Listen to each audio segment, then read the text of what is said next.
और वजह है कोई? राहुल जी की वजह से? और वजह बताओ। सबसे बड़ी वजह ये है, अगर आप आज कह रहे हैं तो इसका कोई आधार होगा, इसकी वजह होगी। और हाँ, नेताओं में तो आप भरोसा करते हैं। कांग्रेस के नेताओं में महात्मा गांधी जी से लेकर आज तक जनता ने हमेशा भरोसा किया है। सर, ज्यादा आपके जो दादा परदादा हैं, नाना नानियां हैं, वो भी इसमें उन्होंने भाग लिया और वो भी लड़े इस देश की आजादी के लिए। और उनकी विचारधारा क्या थी?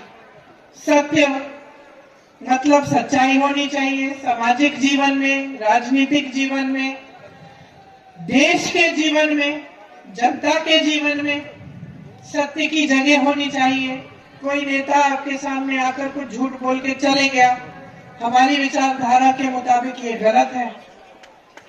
किसी नेता ने ऐसी घोषणा कर दी जो पूरा नहीं करना चाहता, लेकिन कर दी कि भाई चुनाव आ रहा है, ये हमारी विचारधारा के खिलाफ है। किसी दो भाइयों को लड़ा दिया या धर्म के आधार पर, जाति के आधार पर लड़ा दिया जनता को, और उसमें से राजनीतिक फायदा लिया कि भाई देखो इन दोनों धर्मों को लड़ा देंगे तो ये सारा एक धर्म हमारे लिए वोट दे देगा, हम आगे बढ़ जाएंगे, जनता जाए भाड़ में। ये हमारी विचारधारा के एकदम खिलाफ है। हम चाहते हैं कि सब एकजुट हो, कि सब एक साथ आगे बढ़े, कि लड़ाई फूट, हम समझते हैं देखिए कि लड़ाई फूट फैलाने से नुकसान किसका होता है। आज तक आप बता दो मुझे, कहीं लड़ाई हुई, कहीं झगड़ा हुआ, कहीं दंगा फसाद हुआ और किसी नेता का नुकसान हुआ? बता दो, कोई बता सकता है? कोई ऐसा, कभी ऐसा कोई हादसा हुआ जिससे नेता का नुकसान हुआ? नहीं होता बहनों और भाइयों। लड़ाइयों से, झगड़ों से, धर्म के आधार पर, जाति के आधार पर जब फूट होती है, हिंसा होती है, सिर्फ आपका नुकसान होता है। जो सबसे गरीब, उसका सबसे ज्यादा नुकसान।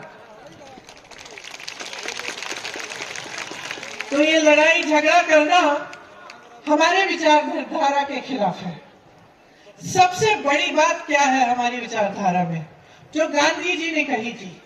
गांधी जी ने कहा था कि गांव को मजबूत बनाओ, गांव को सशक्त बनाओ, जनता का जो पैसा है, जो जनता की संपत्ति है, वो वापस जनता की जेब में डालो। सबसे बड़ा जो हमारी विचारधारा की जो सबसे बड़ी चीज है वह यही है कि ये देश जनता का है। इस देश को जनता ने आजाद किया, इस देश को जनता ने बनाया। किसान की मेहनत ने, मेरी बहनों की मेहनत ने, मजदूरों की मेहनत ने, छोटे छोटे उद्योगपतियों की मेहनत ने, नौजवानों की मेहनत ने, जो हमारी सेना के जवान हैं जो सरहद पर खड़े होते हैं, इनकी श्रद्धा और इनकी मेहनत से ये देश बनाया गया।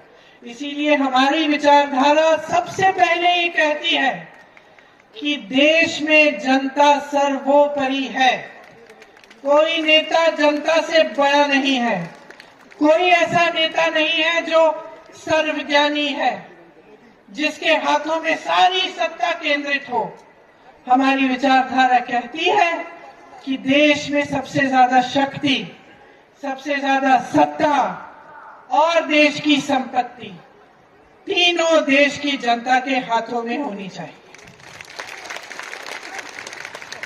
तो ये हमारे पार्टी की विचारधारा है। और जब आप कहते हैं इससे जुड़िए, तो इसी की बात कर रहे हैं।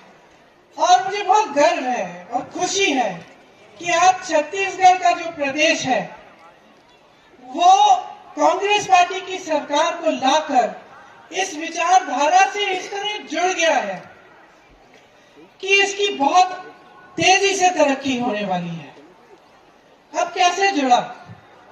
क्योंकि जितनी भी सरकार की जो नीतियां हैं, प्रदेश की सरकार की, जो भूपेश काका की नीतियां हैं और कांग्रेस पार्टी की नीतियां हैं, वो सब इसी विचारधारा से जुड़ी है।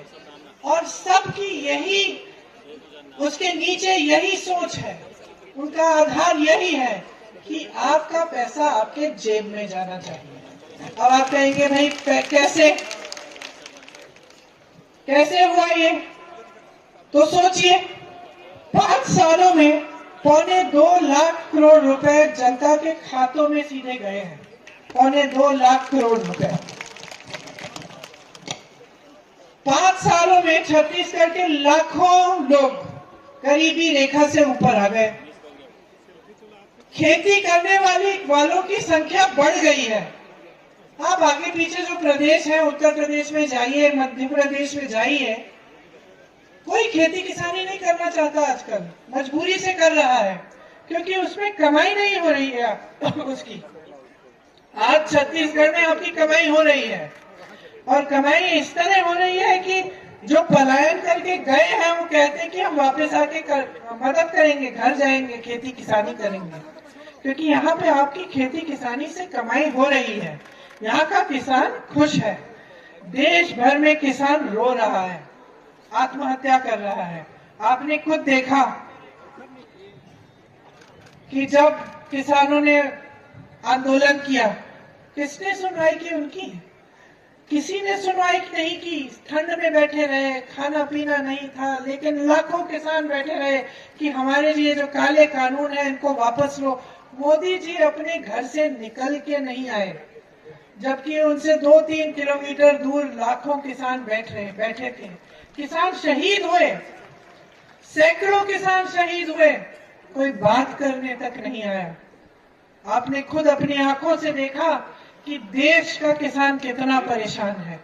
आपने खुद अपनी आंखों से यह भी देखा कि जैसे ही उत्तर प्रदेश का चुनाव आ रहा था, जैसे यहाँ विधानसभा चुनाव है, उस समय उत्तर प्रदेश का था, जैसे ही चुनाव नजदीक आने लगा बहनों, तब अचानक वो काले कानून वापस ले लिए। चुनाव तक न कोई आया सुनने के लिए, न कोई आया सहायता करने के लिए। सैकड़ों किसान मर गए, उनको उनकी शहादत की कोई कदर नहीं की, बल्कि उनके मंत्री के बेटे ने 6 किसानों को अपनी जीप के नीचे कुचल लिया और उस मंत्री को अपने साथ मंच पे बिठाते थे। कुछ नहीं किया बहनों और भाइयों 2 सालों के लिए।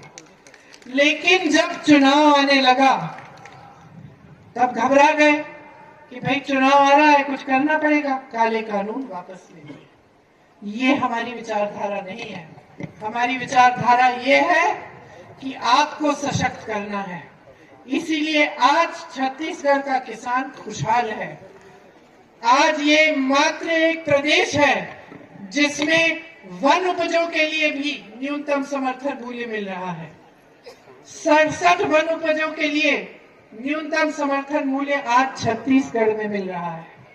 धान का समर्थन मूल्य जो है यहां से ज्यादा किसी और प्रदेश में नहीं है। मैं जब जाती हूँ प्रचार करने अन्य प्रदेशों में, मैं कहती हूँ छत्तीसगढ़ को देखो, वहां 2400 रुपए मिल रहे हैं, तुम्हें 1200 मिल रहे हैं। अपनी सरकार से पूछो कि अगर छत्तीसगढ़ में मिल सकता है तो वहां क्यों नहीं, तुम्हारे यहाँ क्यों नहीं मिल सकता।